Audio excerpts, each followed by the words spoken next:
Liston Simbolon yang sehari-hari sebagai penjajo kaki limo di Jalan Masjid Lamo 17 Ilir sudah kena tuja oleh wong yang nak beli barang jajoannya.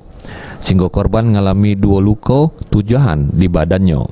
Dengan kejadian tersebut, korban yang berasal dari Tapanuli Tengah, Sumatera Utara tersebut ngadu ke pelaku yang sudah menujanya ke Polrestabes Palembang. Juru keterangannya di ruang SPKT kalau waktu itu dia nak nutup warung jajoannya. Terus pelaku datang nak beli barang yang dijajokannya.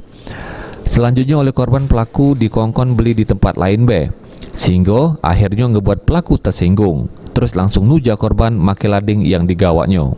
Habis kejadian tersebut, pelaku langsung pergi ngelari ke diri. Sedangkan korban dewek ditolong oleh warga dengan digawa ke rumah sakit.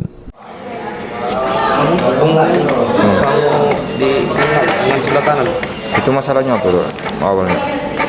Itu tuh iya. Masalahnya tersinggung omongan lah, Bang. Omongan apa ya? Kan aku jualan, jadi istilahnya aku nak nutup. Pas aku nak nutup itu, apa namanya? Aku istilahnya aku suruh balik itu. Jadi tersinggung gara-gara omongan itu. Itu jualan apa, Mas? Jualan rokok, Bang. Jualan rokok, jualan di pinggir Kaki limon. Kaki limon. Ini pengaduan korban bakal ditindaklanjuti oleh anggota Satreskrim Polrestabes Palembang. Abidin Riwanto, PAL TV.